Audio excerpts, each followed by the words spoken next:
আসসালামু আলাইকুম। আপনারা দেখতে পাচ্ছেন দৈনিক বাংলাদেশ সংবাদের সিনিয়র স্টাফ রিপোর্টার জনাব ইলিয়াস মিয়া। ইলিয়াস মিয়া ওনার ভাষ্যমতে আমি জানতে পারলাম উনি আজকে অতি বৃষ্টির মধ্যেও কাক ডাকা ভরে ছুটে গিয়েছেন প্রত্যন্ত গ্রাম অঞ্চলে।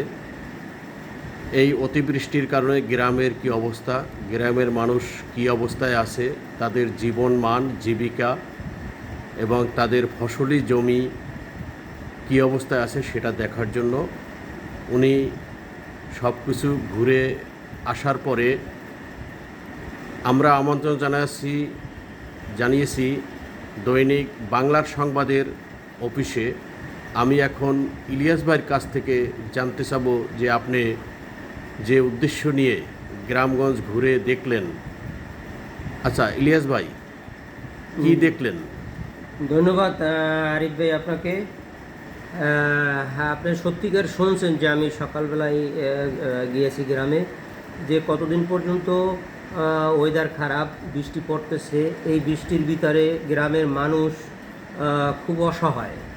তার কারণ হয়েছে আমাদের এই দক্ষিণ অঞ্চলের মানুষ, এই বরগুনা জেলার মানুষ একমাত্র কৃষির উপর নির্ভরশীল, একমাত্র তারা কৃষিকাজ করে। তো এই কৃষির উপর আর কিছু মুষ্টিমু আছে যে রিক্সা টিক্সা চালায়। এই যারা রিক্সা চালায় তারা আসলে বর্ষার মধ্যে রিক্সাও চালাইতে পারতেছে না, এবং যারা কৃষিকাজ করে তাদের কৃষি ফসলাদি বর্ষায় তলিয়ে গেছে।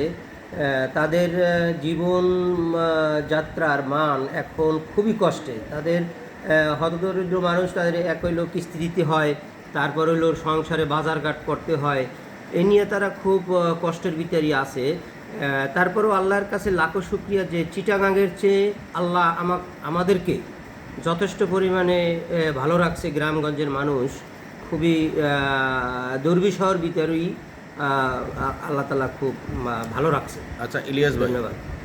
আপনাকে ওই যে বরগুনা পৌরসভার দৃষ্টি আকর্ষণ করে আমি কিছু মশা নিধনের জন্য অনুরোধ করেছিলাম এবং তাদের দৃষ্টি আকর্ষণ করেছিলাম।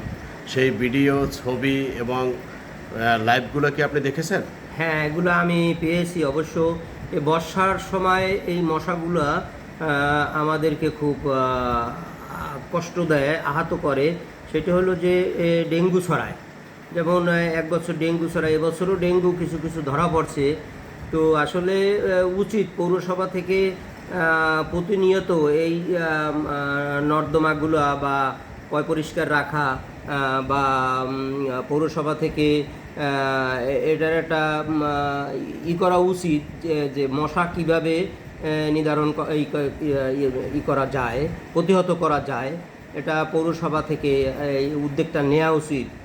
গ্রামের চেয়েও শহরে এই মশার উৎপাতটা একটু বেশি দেখা যায়। আপনার উদ্যোগকে আমরা সবাই স্বাগত জানাই যে আপনি এরকম একটা উদ্যোগ নিয়েছেন আরিফ বেকে। আচ্ছা, পৌরসভার কর্তৃপক্ষের বরাবরে আপনি কিছু বলবেন? আমি যে এই বিগত দিনে যে পৌরবাসীর এই যে মশা নিধনের জন্য তাদের দৃষ্টি আকর্ষণ করছি, বিভিন্ন অডিও ভিডিও লেখালেখি করেছি, লাইভ দিয়েছি, তাতেও কোনো কাজ হয়নি। তা এখন আপনি এইটার উদ্দেশ্যে কিছু বলবেন? হ্যাঁ, এটার উদ্দেশ্যে আমি বলবো, এটা অবশ্যই আপনার লাইভ ভিডিও আমরা সবাই পেয়েছি এবং আমরা কমেন্টও করছি, শেয়ারও দিছি যে আপনার এই উদ্যোগটা খুবই ভালো। তার কারণ আমরা একা না, অনেকই পৌরসভার ভিতরে আমরা বসবাস করি। যারা আমরা বসবাস করি তাদের সবাইরই এটা উচিত যে পৌরসভা থেকে যাতে আমরা একটু এই মশা নিধনের জন্য একটু সাহায্য সহযোগিতা সাধারণ মানুষ আমরা পাই। তার কারণ এই বর্ষায় ডেঙ্গু ছড়ায়, এখন বর্তমানে ডেঙ্গু ছড়াচ্ছে। তো আপনার উদ্যোগটা আসলে যথেষ্ট ভালো আরিফ, আপনাকে ধন্যবাদ যে আপনি এরকম একটা উদ্যোগ নিয়েছেন।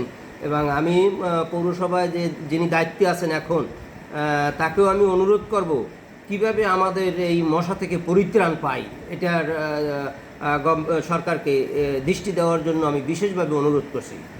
ধন্যবাদ ইলিয়াস ভাইকে। ইলিয়াস ভাই আজকের এত কষ্ট করে এসেও আমাদের এই বাংলার সংবাদ অফিসে এসে উপস্থিত হয়েছেন এবং তার অভিমত ব্যক্ত করেছেন এবং গ্রামের সাধারণ মানুষের জীবনযাত্রার মান দেখে সে আমাদের সাথে সব কিছু খুলে বলেছেন। আমরা অবগত হয়েছি এবং এই ভিডিওটা দেখার পরে আপনারাও অবগত হবেন এবং যার যার মতো গরিব অসহায় মানুষের পাশে দাঁড়াবেন, তাদেরকে সাহায্য সহযোগিতায় এগিয়ে আসবেন বলে আমি আশা রাখি।